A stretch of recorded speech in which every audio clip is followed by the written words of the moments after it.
Bom dia a todos, também a todos, irmãos, irmãs, amigos que nos assistem nesse momento ao vivo. Nós vamos dar prosseguimento à nossa palavra. Vamos chegar então à mensagem 11, e cujo título é A Caminho de Jerusalém. Aleluia! Vamos andar junto com o Senhor nessa viagem? Ele decidiu ir para Jerusalém. Vamos ver alguns versículos. Isso está tudo já planejado por nosso Deus Pai, né? Aqui no capítulo 16 de Mateus, você viu que o Senhor levou os discípulos ao monte, né? Perto do Monte Hermão, no sopé do Monte Hermão, que se chama Cesareia de Filipe. Ali revelou, né? Deus Pai revelou o Filho, que é o mistério de Deus. E o próprio Filho revelou o seu mistério, que é a igreja. Só que ele falou sim que edificarei a minha igreja.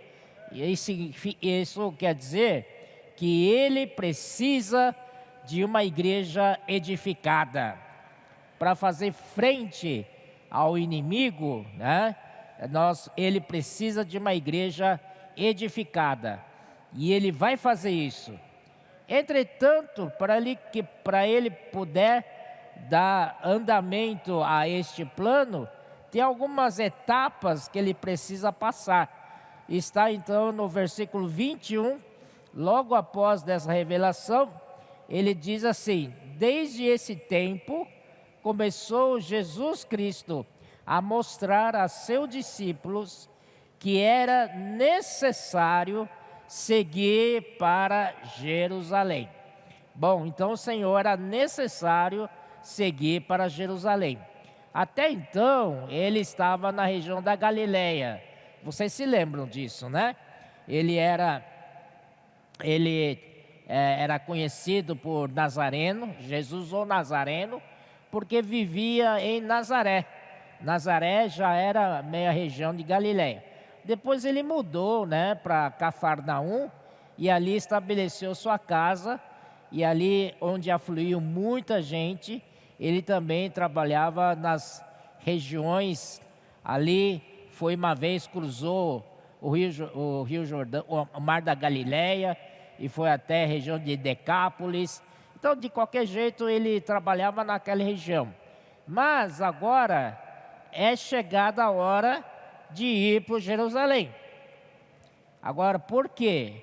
Porque justamente está perto a Páscoa, que os judeus, eles comemoravam 3 festas anuais, como mandamento de Deus no Velho Testamento. Todo varão tinha que comparecer a Jerusalém 3 vezes ao ano, e a primeira festa era a festa da Páscoa. A segunda festa era de Pentecostes. E a terceira festa é a festa dos tabernáculos. Então, o Senhor estava ali, a primeira festa, que precisava ir para a primeira festa em Jerusalém. Por isso que ele precisava ir. Então ele já planejou o momento da sua ida para Jerusalém. Então vamos ver. Então ele chega a Jerusalém, né? Ele vai para Jerusalém. Por isso que eu digo que ele há caminho, né? E depois de chegar a Jerusalém, ele precisa passar por uma outra etapa. Que etapa é essa? Sofrer muitas coisas dos anciãos, dos principais sacerdotes e dos escribas. Então o Senhor tinha que passar por um sofrimento causado, né, por esses homens aqui, principais sacerdotes, dos anciãos do povo, da religião judaica, e dos escribas. E mais uma etapa, depois de vencido esta segunda etapa, a terceira etapa é ser morto. Ser morto. ó Senhor Jesus. E quarta etapa, aleluia, é a ressurreição.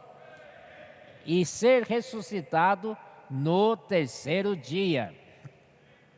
Irmãos, não dá para a gente pular etapas. Nós mesmos, na nossa experiência, temos que passar por etapas. Muita gente quer a ressurreição, mas não quer a morte. Mas não tem jeito. Se você quer a ressurreição, tem que passar pela morte. Então tem gente que sabe que ele tem problema, e ele sabe que ele tem que morrer, mas fica adiando essa morte espiritual, sabe? Fica adiando, deixa por outra hora. Mas, irmãos, não adianta, né? Quanto mais você adia, né? Mais está adiando também a ressurreição. Se o Senhor te mostrou que você tem que morrer, morra. Aí você experimentar a ressurreição. Amém? Mais cedo morrer, mais cedo terá a ressurreição. Senhor Jesus. Então vamos lá. Então ele decidiu ir para Jerusalém. Vamos ver Lucas 9. Lucas 9. Esse é um versículo muito bom. Em Lucas 9.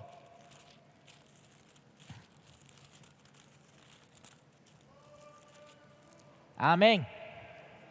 Lucas 9, 51.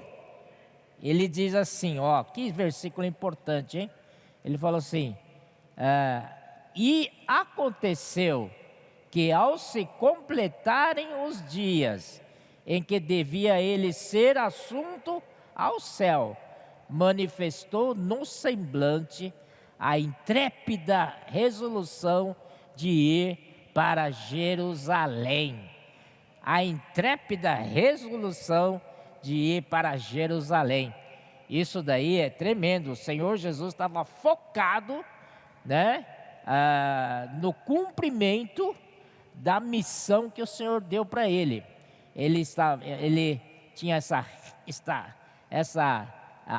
absoluta certeza, né, dessa decisão de ir para o Jerusalém. Ele sabia que ir para Jerusalém é para morrer, sofrer, morrer.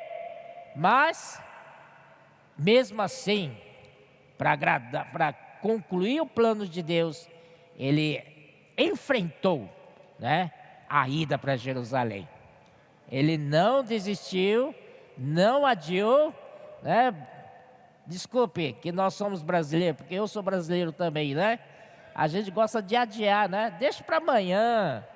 Ah, não deu? Ah, deixa para segunda-feira. Não, tem que ser agora. Não vamos adiar mais. E o Senhor, com essa intrépida resolução de ir para Jerusalém. E no finzinho do versículo 53, ele diz assim, decisivamente ia para Jerusalém. Gostou? Decisivamente ia para Jerusalém. Ir para Jerusalém passear, né? Fazer turismo? Não, é para sofrer nas mãos dos principais sacerdotes e depois ser morto na cruz. Não é fácil, mas era preciso ir porque ele estava fazendo a vontade do Pai. Talvez a sua vontade própria seria difícil, né? Então vamos adiar um pouco, tá? Eu não quero enfrentar essa dificuldade agora. Mas o Senhor não. Ele estava ali, ele tinha, claro, a sua própria vontade, mas sujeitou essa própria vontade à vontade do Pai. Se o Pai quer assim, então vamos fazer assim, sem questionar nada. Graças ao Senhor por esse caráter que o Senhor tem e que pode nos ajudar a ter o mesmo caráter na vida da igreja, né? E tudo isso, irmão, porque o Senhor quer edificação da igreja. Para a edificação da igreja, tinha que ele passar por esse processo Não tem jeito, né? Senhor, Deus não permitiu outra alternativa a não ser a morte do nosso Senhor. Então vamos lá empreender essa viagem até Jerusalém junto com o Senhor? Então nessa viagem, né, até Jerusalém, muitas coisas aconteceram, né? O Senhor aproveitou para falar com os discípulos, né? Irmão Pedro já avançou do capítulo 17, foi para capítulo 18, né? Creio que ele vai avançar mais ainda. São palavras que ele falou para os discípulos, né? Quem é o maior no reino dos céus, essa ambição toda, e tem outras coisas mais, né? Mas ele também falou muitas coisas em parábolas, né? Então, eu separei algumas parábolas que se relacionam com a edificação da igreja, que se relacionam com a edificação da igreja, tá bom? Vamos lá. Primeira parada é Lucas capítulo 10. Vamos para Lucas capítulo 10. Versículos 25 em diante. Aqui é o subtítulo aqui, Bom Samaritano, né? Vamos ver o que o Senhor diz nessa parábola. E eis que certo homem, intérprete da lei, se levantou com o intuito de pôr Jesus à prova. Esse pessoal só gosta de colocar Jesus em prova, né? E disse-lhe: mestre, que farei para herdar a vida eterna? Senhor Jesus, estamos aqui para herdar a vida eterna, herdar o reino dos céus. Amém? Está disposto? Aleluia! Então Jesus lhe perguntou: que está escrito na lei? Como interpretas? Já que ele era o quê? Intérprete da lei, então que você interprete. Se não é intérprete da lei, então você interpreta para mim, né? Então ele começou. A isto ele respondeu: amarás o Senhor teu Deus de todo o teu coração, de toda a tua alma, de todas as tuas forças e de todo o teu entendimento. E amarás o teu próximo como a ti mesmo. Então Jesus lhe disse: respondeste corretamente. Faze isto e viverás. O problema é fazer. Saber ele sabia. Intérprete da lei sabia. Mas o problema é saber. O Senhor sabia muito bem quem era ele, né? Então o Senhor disse: está muito bom, corretamente a sua resposta. Então faz isso e viverás, né? Então, irmãos, nós também devemos praticar esses mandamentos do Senhor. Primeiro é amar o Senhor, nosso Deus, de todo o nosso coração, de toda a nossa alma, de todas as forças, né? E de todo o nosso entendimento. Mas esse é o primeiro. Logo em seguida, que complementa esse primeiro mandamento, é: amarás o teu próximo como a ti mesmo. Agora pegou, né? Primeiro, puxa, eu tiro de letra. Eu amo o Senhor, né? Eu amo o Senhor, meu Deus, de todo o meu coração, de toda a minha alma, de todas as minhas forças e de todo o meu entendimento. O Senhor sabe disso. Quando o Senhor perguntou para o Pedro, Pedro disse: tu sabes que eu te amo. Com isso não tem problema. O nosso problema, até mesmo na vida da igreja, muitos de nós aqui, ou quase todos, nosso problema está no segundo: amarás o teu próximo como a ti mesmo. Oh, Senhor Jesus, se a gente quer edificar a vida da igreja, a gente quer participar da edificação, esse segundo item aqui é extremamente crucial. Senão, não vamos conseguir edificar a igreja. Amarás o teu próximo como a ti mesmo. Você se ama? Seja sincero, você se ama? Então, da mesma forma que você se ama, você deve amar o próximo. Por que você se ama e deseja mal para o outro? Ou você se ama e você é indiferente com o outro? Ele que se vire. Não, a gente está acostumado a falar isso. Até na vida da igreja fala assim, né? Se sujar, aquele irmão está precisando. Ele que se vire. Não é verdade? Isso não é amar o próximo como a si mesmo, né? Tá certo que nós temos amor vertical para com Deus, que isso se chama urdidura, né? Na tecelagem de tecidos, é o vertical, aquelas linhas verticais, né? Isso significa a nossa relação vertical com Deus. Precisamos amar a Deus. Mas um tecido, um pano, não é feito só de urdidura. O tecido é feito também por tramas. Tramas é horizontal.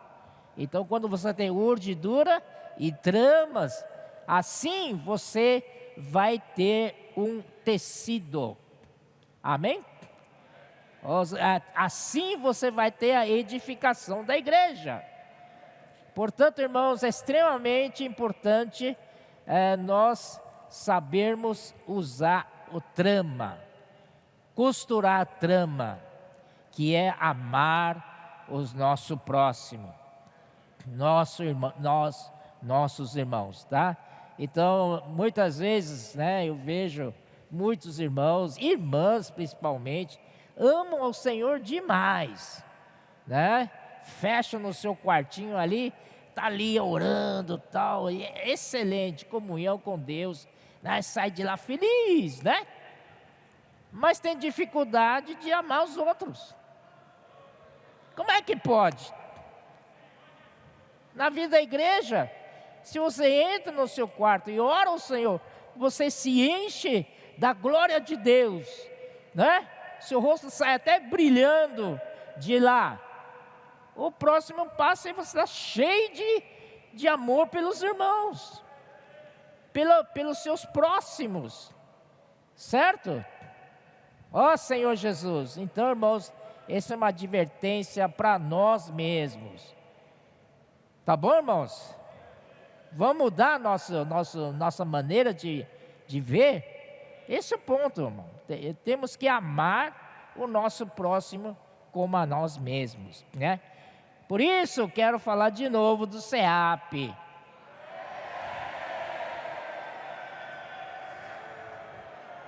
Vocês permitem eu falar de SEAP? No SEAP, nós aprendemos a não amar a si mesmo. Quer dizer, amar a si mesmo, mas também amar os outros. Amém? Sim, ali aprendemos a amar a Deus, né? Entregar nosso coração para Ele, consagrar para Ele. Mas consagrar para Ele é amar o próximo. Então, quando eles saem para pregar o evangelho, eles saem cheios de amor pelo próximo. Não é sair pensando no seu bem pessoal, não é? É para levar esse evangelho que é um bem para os outros. Isso a gente aprende no SEAP. Se você não tem isso, então aqui está a chance, faça o SEAP. E segundo, nossos comportadores dinâmicos.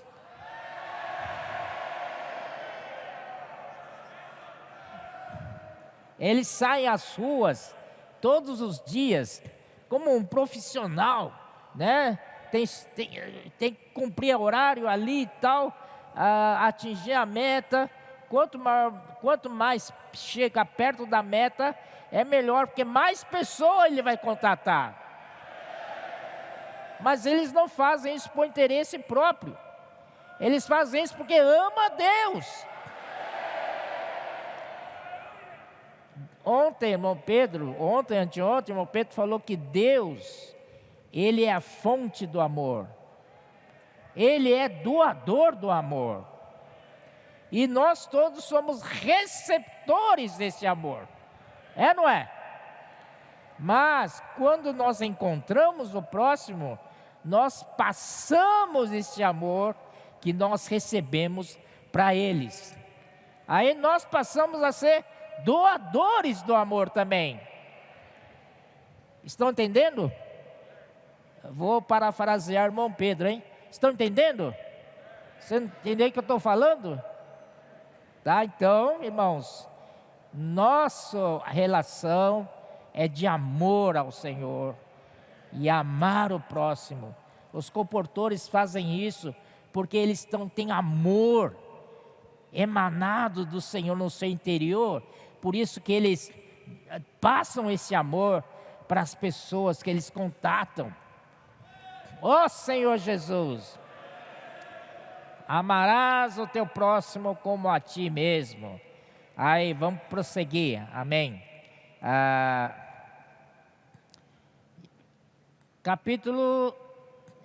Versículo 29 ainda. Ele, porém, querendo justificar-se, perguntou a Jesus: quem é o meu próximo? Puxa! Talvez aqui alguém sentado está perguntando, né? Quem é meu próximo? Olhe para o seu lado. Dos dois lados. Eis o seu próximo. Na sua casa, na sua família, quem é o seu próximo? Quem é casado, o primeiro próximo é a esposa, né? Senhor Jesus. Quem é casada, primeiro é o marido, né? E tem os filhos, né? Então, e na vida da igreja, precisamos estender esse amor para todos os irmãos. Isso é o cerne da vida da igreja. Sem esse amor fraternal, não conseguimos prosseguir. Ou será que você é aquele que vem para a reunião, chega tarde na reunião? Porque você não quer encontrar com ninguém. E você é o primeiro a sair, antes de terminar a reunião. Porque você não quer se comprometer, você não quer se relacionar com ninguém. É esse tipo de pessoa que você está atuando? Oh Senhor Jesus, eu aconselho a se arrepender.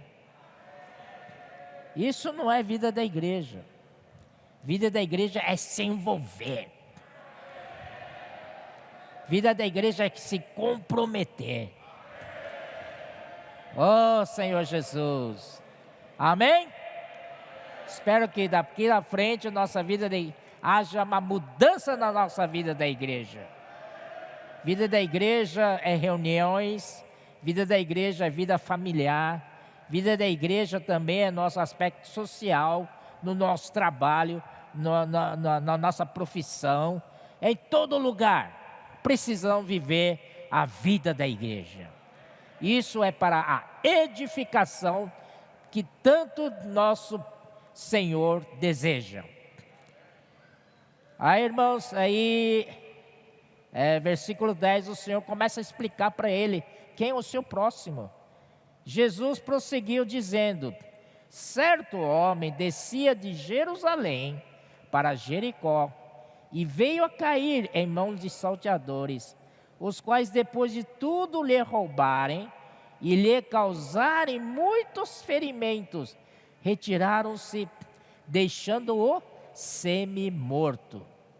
Casualmente descia um sacerdote por aquele mesmo caminho e vendo-o, e passou de largo.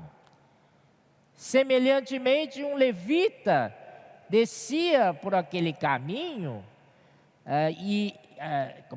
semelhantemente, o levita descia por aquele lugar e vendo, também passou de largo. Irmãos, quando ele fala assim, descia um sacerdote. Quando a gente sai de Jerusalém para Jericó, a gente está descendo, tá? E o levita também descia.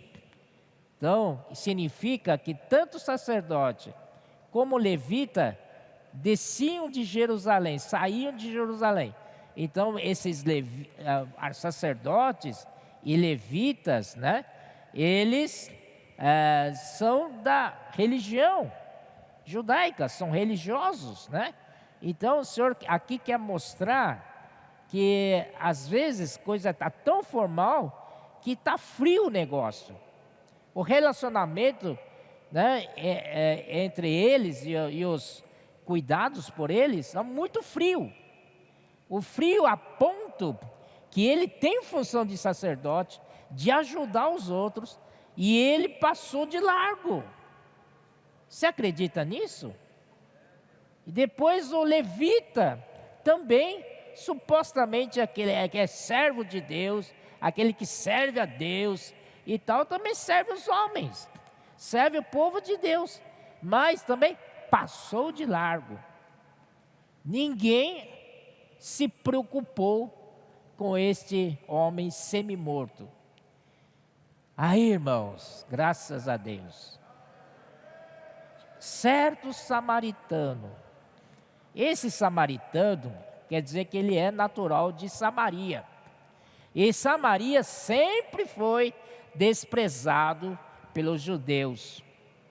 Eles chamam de que Samaria é um povo misturado, é um povo misto, né? Lá antigamente, no tempo dos reis de Israel, assírios foi lá, derrotou o reino do norte de Israel e levou cativo muita gente e espalhou lá na região de Babilônia e trouxe de lá, né, muita gente para morar no lugar deles em Samaria. Então geração vai, e por isso é um povo misturado. Não é puro sangue, não é puro sangue. E por não ser puro sangue, os israelitas puros desprezam os samaritanos, né, da Samaria. Então aqui, mas o Senhor fez questão de mostrar o samaritano aqui. Amém? Isso mostra para nós que qualquer um de nós. Esse samaritano pode ser qualquer um de nós. Porque na vida da igreja, né, nós temos que ter essa característica de ajudar os outros. Tem certo samaritano que seguia o seu caminho, passou-lhe perto e vendo-o, compadeceu-se dele. Esse compadeceu-se dele é o mesmo que o Senhor se compadeceu da multidão. Olhavam para a multidão, elas estavam aflitas e exaustas, não é? Então o Senhor teve compaixão, quer dizer, aquele sentimento entranhável, né? O esplâncnon.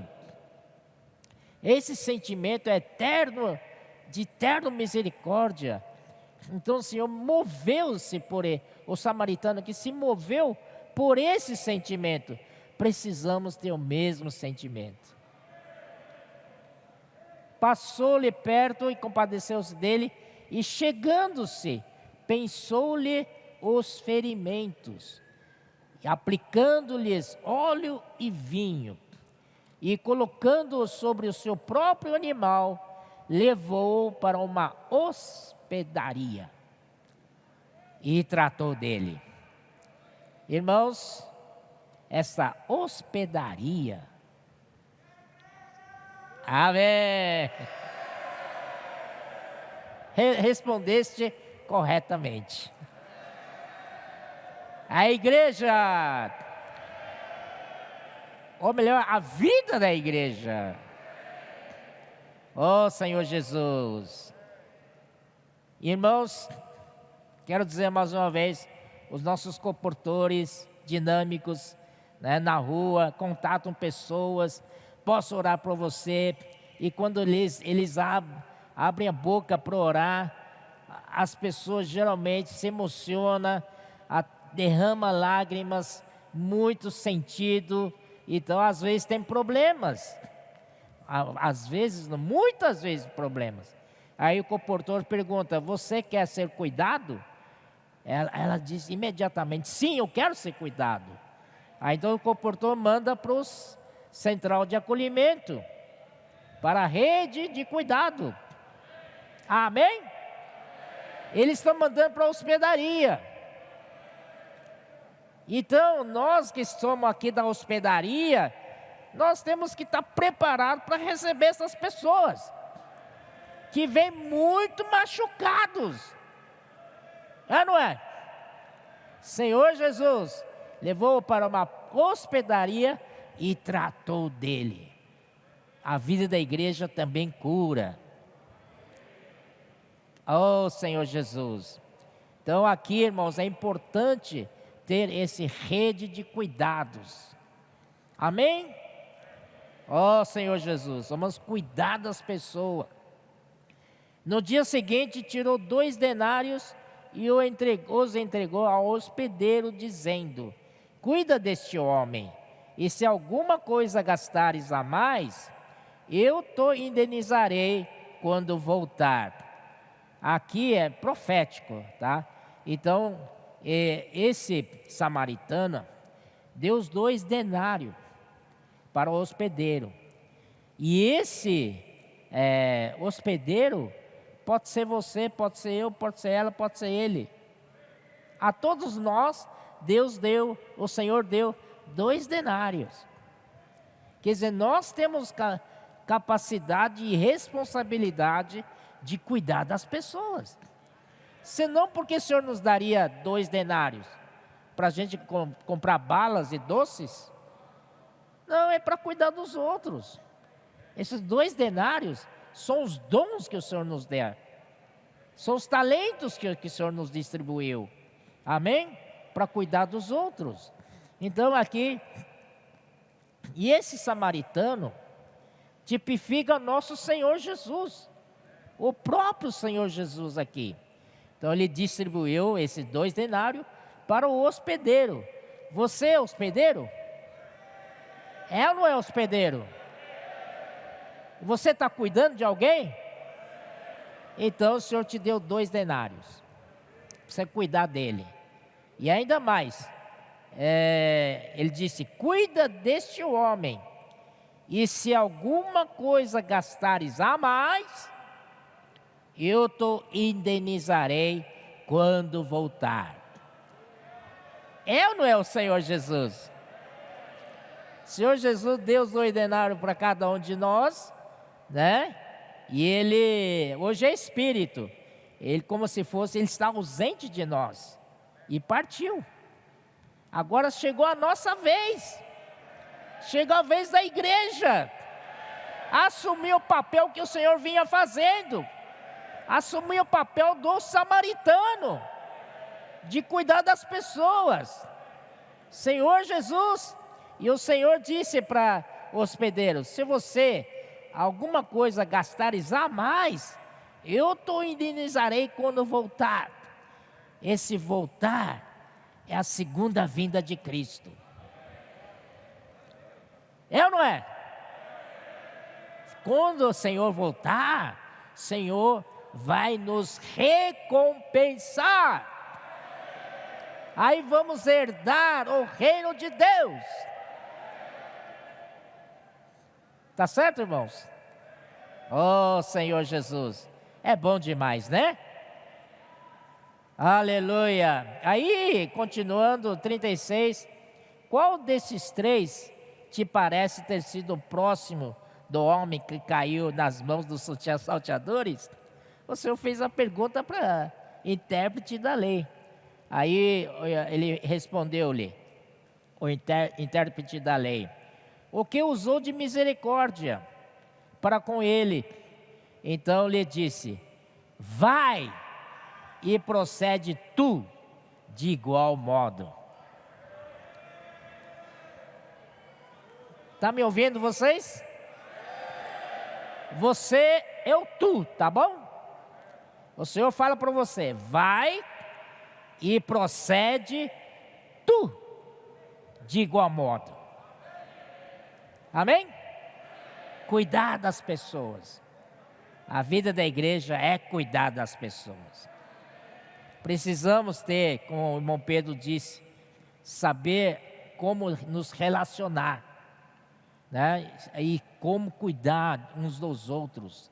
Se nós viemos muito cheios de arestas, cheios de ódio, rancor, né? Dissensão, discórdia, como é que nós vamos nos edificar uns com os outros? Mas graças ao Senhor, que a vida da igreja nós temos palavra profética. Vocês confessam ou não? Você reconhece ou não? Que a palavra profética amansa nosso coração? Realmente deixa a gente mais tranquilos, né? E faz a gente negar a vida da alma. Faz a gente negar a nós mesmos. Graças ao Senhor pela palavra profética. Graças ao Senhor. Feito isso, vamos para Lucas 19.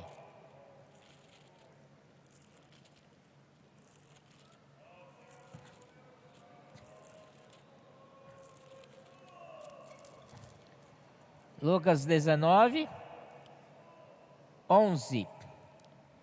É a parábola das 10 minas, né? Então, ouvindo eles essas coisas, Jesus propôs uma parábola, visto estar perto de Jerusalém. Vocês estão prestando atenção? O Senhor agora está mais perto. Caminhou já uma distância já, né? Agora está mais perto. Visto estar perto de Jerusalém. E lhes parecer que o reino de Deus havia de manifestar-se imediatamente. Sim, porque o Senhor Jesus vai morrer, vai ressuscitar, aí vai gerar o reino. Amém? Então aqui, ó, porque até aí o Senhor pregava, arrependei-vos, porque está próximo o reino dos céus, certo? E apenas está próximo. Então quando é que vai chegar? Vai chegar depois que o Senhor passar por processo. Primeiro ir para Jerusalém, sofrer nas mãos dos principais sacerdotes e anciãos, e depois ser morto e ressuscitar ao terceiro dia. Aí, Senhor, gera a igreja. Aí a igreja é a realidade do reino dos céus. Aí sim, aí chegou o reino, né? Então o Senhor diz aqui, 12. Então disse, certo homem nobre partiu para uma terra distante, com o fim de tomar posse de um reino e voltar. Aleluia!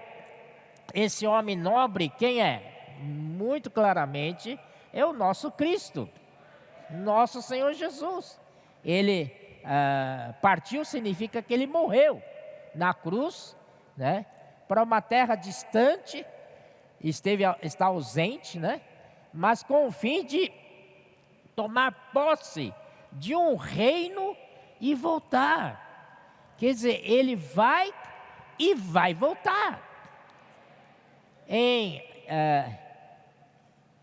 Bom, vamos lá. Chegou 10 servos seus, confiou-lhes 10 minas.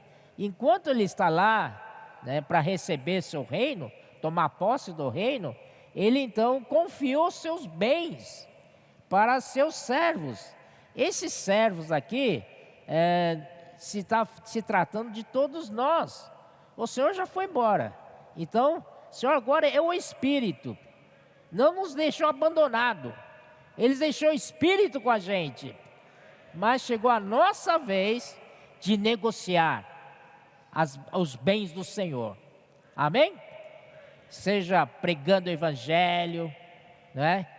Seja comportagem dinâmica, comportagem por hora, comportagem por oportunidade, né? Tudo isso é negociar a mina. Amém? Negociei até que eu volte. O Senhor vai voltar fisicamente, mas os seus concidadãos os odiavam e enviaram após ele uma embaixada dizendo: não queremos que este reine sobre nós.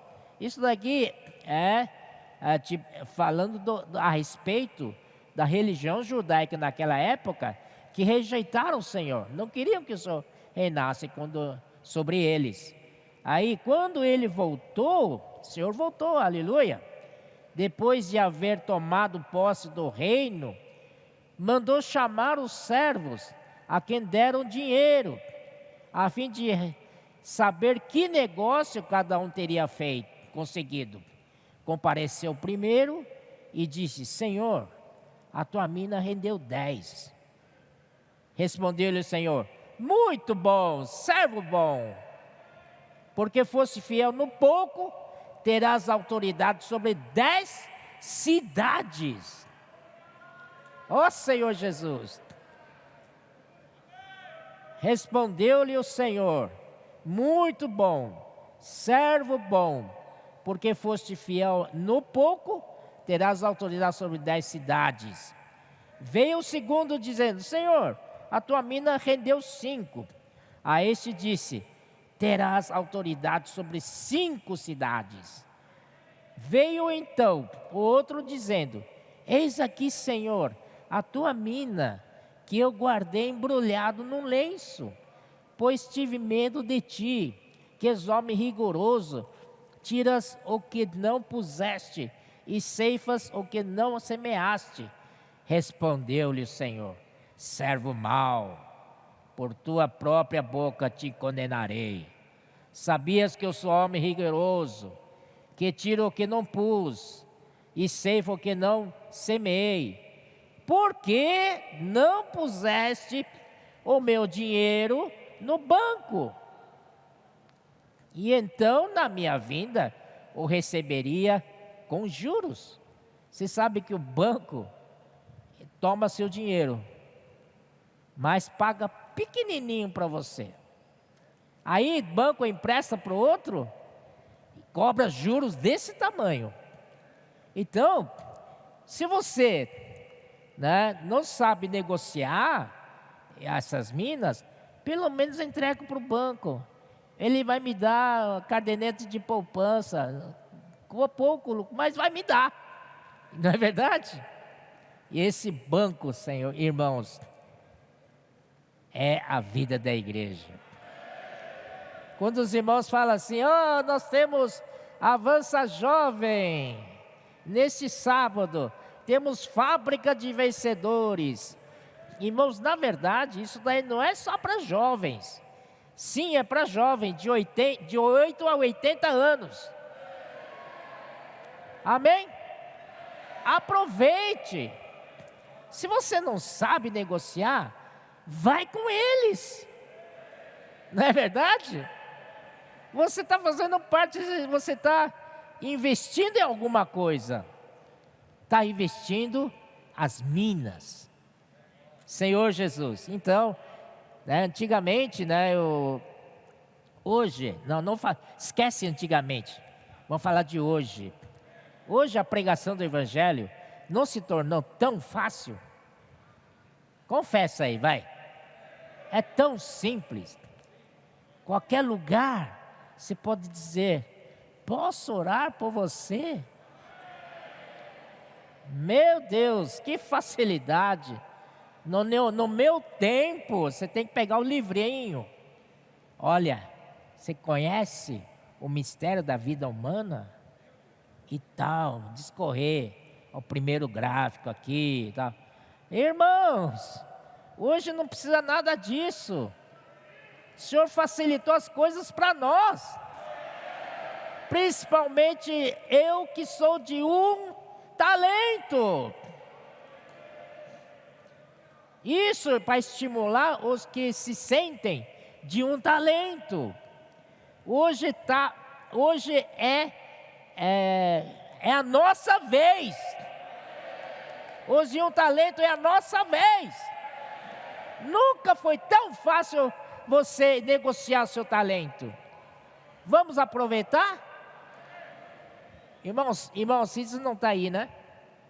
Ele falava assim: agora é nós. É nós. Nós. Senhor Jesus, somos de um talento. Os de um talento têm que se levantar. Amém. Senhor Jesus, por que não pusesse o meu dinheiro na conta do banco? Então, na minha vinda, eu receberia com juros, né? Até mesmo, você não precisa, para negociar talento, com essa facilidade toda, você não precisa nem esperar o dia do Avança Jovens, o dia do Fábrica de Adolescente, para sair fora. Você pode, no dia a dia, sempre tem alguém que liga para você, né? É a Vivo, é a TIM. Ô Amir, não é isso, Amir? Oi. Não é sempre querendo vender alguma coisa para você. Então você, em vez de cortar de uma vez, posso orar por você? Você já está negociando seu dom. Aleluia. Tão fácil isso. Isso daí, irmão, mais fácil que isso aí não existe, viu?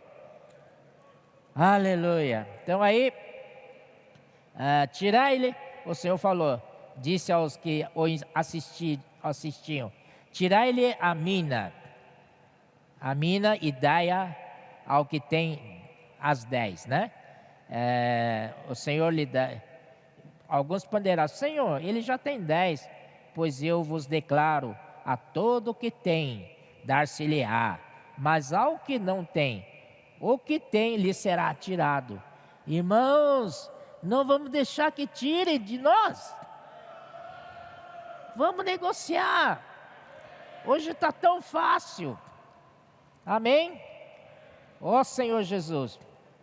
Vamos então, por causa do tempo, vamos pular algumas parábolas. Eu queria falar das 10 virgens e dos 10 dos talentos dos servos, né?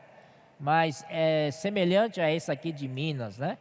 Então vamos para o outro, que é a entrada triunfal de Jesus em Jerusalém. Finalmente o Senhor Jesus chegou em Jerusalém. Ó Senhor Jesus.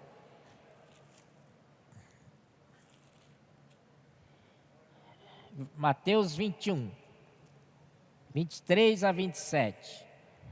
Tendo Jesus chegado ao templo, estando já ensinando, acercando-se dele os principais sacerdotes. Não é esse, não. Senhor Jesus. 21, 1 a 11. Isso aí. Quando se aproximaram de Jerusalém e chegaram a Betfagé, ao Monte das Oliveiras, enviou Jesus 2 discípulos, dizendo-lhes: ide à aldeia, que aí está diante de vós, e ele logo achareis presa uma jumenta, e com ela um jumentinho. Desprendei-a e trazei-mos. E se alguém vos disser alguma coisa, respondei-lhe que o Senhor precisa deles, e logo os enviará. Nosso Senhor é maravilhoso. Ele é onipresente, onisciente. O quê? Onipotente. Ele falou, é isso. Vai executar da maneira que ele falou. Amém? Com a palavra profética funciona do mesmo jeito. Ele falou pelos profetas, da nossa parte é crer e executar. E as coisas dão certo. Amém?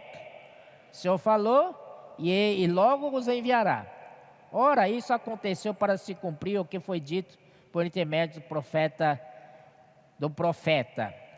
Dize a filha de Sião: eis aí te vem o teu rei, humilde, montado em jumento, num jumentinho. cria de animal de carga. Quando os reis são coroados, não monta em cima de jumento, monta em cima de cavalos bonitos, até mesmo mais mulas, porque mulas são mais altas que cavalos, mais elegantes, entende? O Salomão, por exemplo, foi coroado montado de mula. Então, todo imponente, né? Todo majestoso, o povo batendo palmas e tal, gritando tal. Assim é coroado. Mas nosso rei é humilde. Ele entrou montado num jumento, num jumentinho, animal desprezado. Animal que o Mondong fala muito, né? De Gênesis 49. Um dia a gente vai falar disso também. Mas aqui, irmãos, é cria de animal de carga. Ó Senhor Jesus, tendo os discípulos e tendo feito como Jesus lhe ordenara, trouxeram a jumenta e o jumentinho. Então puseram em cima deles as suas vestes, e sobre elas Jesus montou. E a maior parte da multidão estendeu as suas vestes pelo caminho, e outros cortavam ramos de árvores, espalhando-o pela estrada. E as multidões, tanto as que precediam como as que seguiam, clamavam: Hosana ao filho de Davi, bendito o que vem em nome do Senhor, Hosana nas maiores alturas. E entrando ele em Jerusalém, toda a cidade se alvoroçou e perguntavam: quem é este? E as multidões clamavam: este é o profeta Jesus de Nazaré da Galileia. Na verdade, é mais do que profeta, ele é rei. Senhor Jesus. Mas por aqui nos deixou uma coisa clara, que as multidões, aonde Jesus ia, tinha multidões. E as multidões amavam o Senhor Jesus. Só quem não amava são os líderes religiosos. Meu Deus mesmo, viu? Mas a multidão amava o Senhor Jesus. Aonde o Senhor ia, eles se apertavam tal para ouvir o ensinamento do Senhor. Ou para o Senhor curar, ou para o Senhor expulsar demônios, né? Senhor Jesus, então o Senhor Jesus entrou já em Jerusalém de uma maneira poderosa. Amém. Agora, irmãos, como o Cordeiro da Páscoa precisa ser examinado. Vamos lá para Êxodo 12, vamos? Vamos lá para Êxodo 12.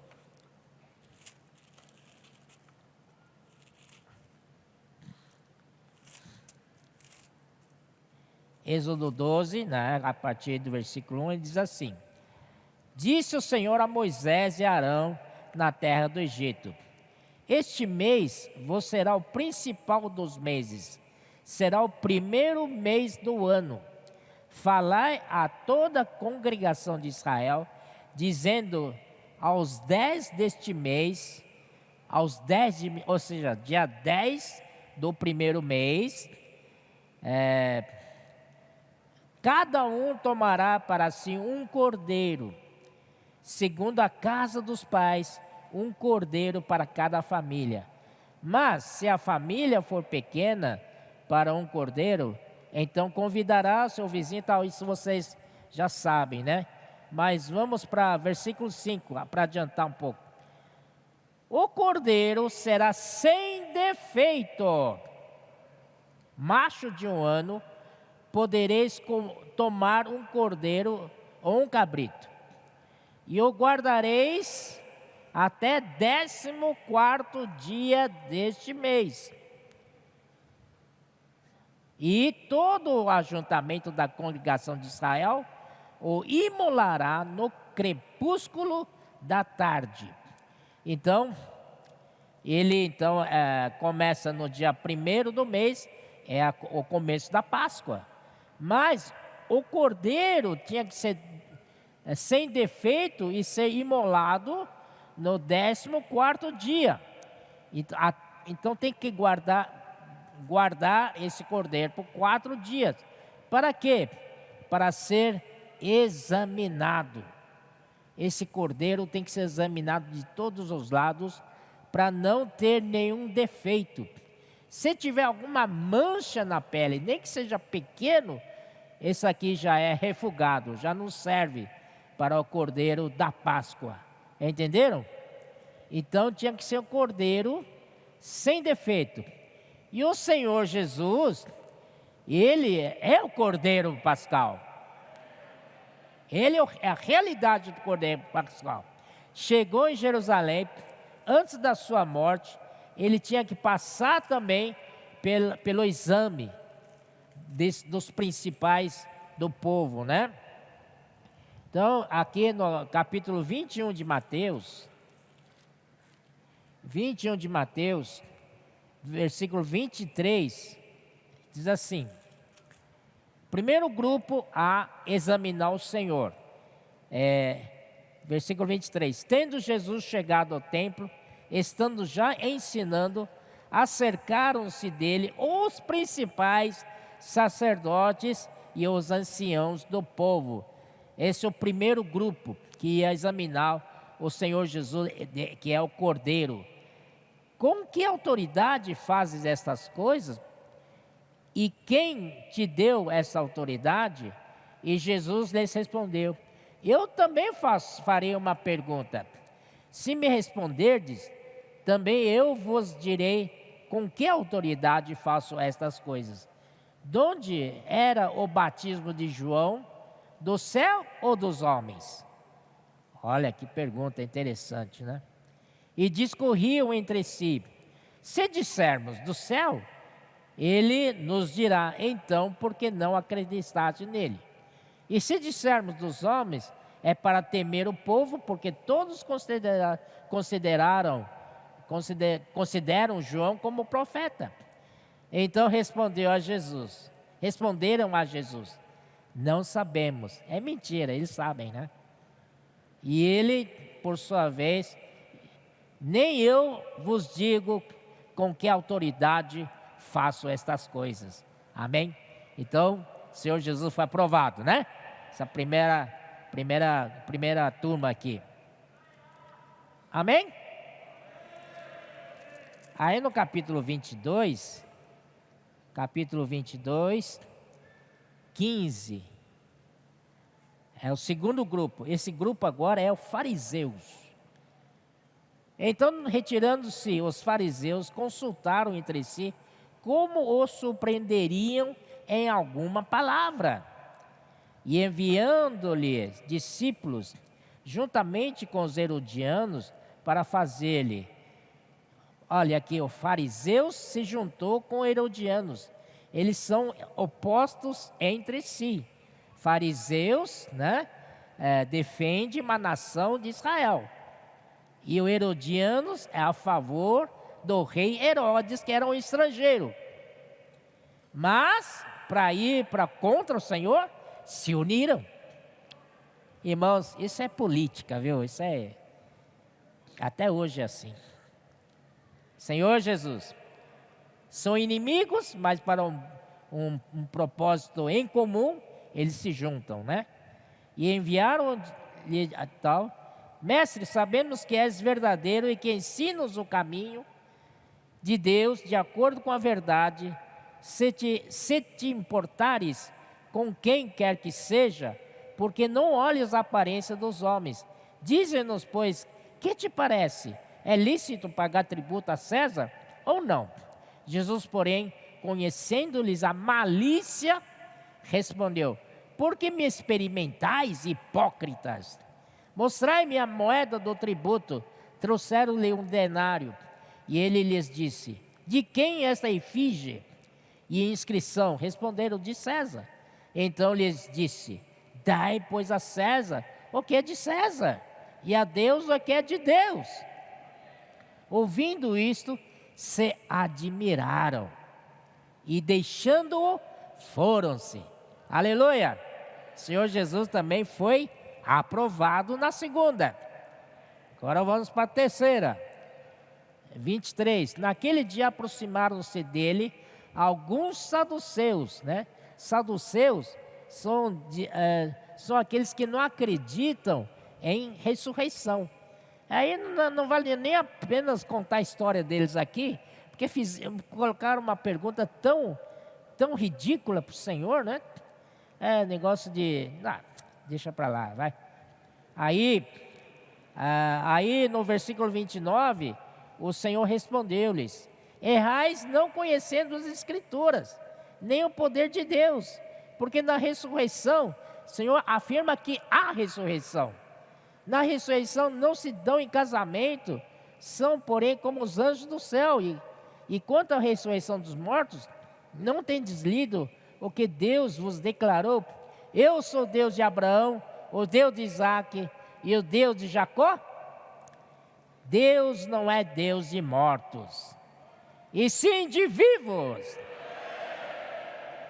Ouvindo isto, as multidões se maravilhavam da sua doutrina. Graças ao Senhor. Então, terceiro grupo, terceira etapa, o Senhor também venceu. Não acharam nenhum defeito no Senhor. Vamos para o último, 34. Entretanto, os fariseus, sabendo que ele fizera calar os saduceus, reuniram-se em conselho, e um deles, intérprete da lei, agora intérprete da lei, veio examinar o Senhor. Experimentando, lhe perguntou: mestre, qual é o grande mandamento da lei? Aleluia, nós já falamos, né?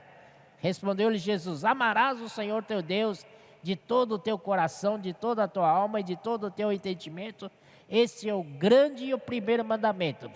O segundo, semelhante a este, é: amarás o teu próximo como a ti mesmo. Destes dois mandamentos depende toda a lei e os profetas. Então, tentaram pegar o Senhor Jesus, e o Senhor já respondeu e diz que esses dois mandamentos dependem toda a lei e os profetas. É o que eles guardavam, né? Lei veio de Moisés e profeta representa o Elias. Aí, feito isso, o Senhor então disse: eu tenho uma pergunta para vocês. O Senhor disse: que pensai vós de Cristo? Vocês fizeram dessas 4 perguntas para mim. Agora tem uma pergunta para vocês. Que pensais vós de Cristo? De quem é filho? Responderam-lhe eles: de Davi. Quer dizer, eles sempre conheceram o Senhor na carne. Como na carne é filho de Davi, como fala em Romanos 1, né?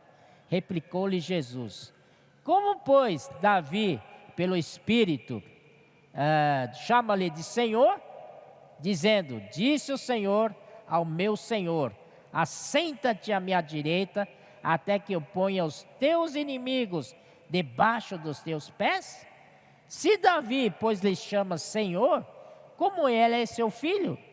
Então, está provado que o Senhor é filho de Deus. E ninguém lhe podia... Olha só, essa citação aqui vem de Salmos 110, tá? Eu não tenho tempo para ler, porque eu gostaria de ler em King James atualizado, né? Mas vocês depois leiam isso nas suas casas, é muito interessante. Lá fala do exército de jovens santos, como é que é? Das gotas do orvalho, na aurora.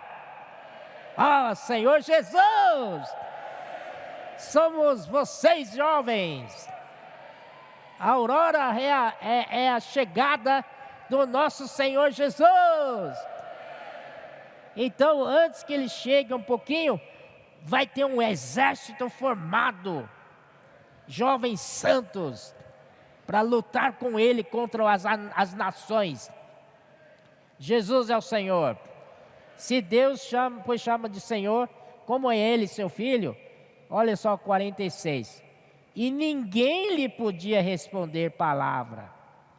Ninguém lhe podia responder palavra, nem ousou alguém, a partir daquele dia, fazer-lhe perguntas. Amém? O Senhor calou a boca de todos os religiosos. O Senhor foi examinado e foi aprovado. Esse cordeiro é sem defeito, digno de ser imolado. Oh, Senhor Jesus! Aleluia! Então é isso, irmãos. Já está quase meio-dia, né? Senhor Jesus, então tá bom. Vou parar por aqui. Jesus é o Senhor!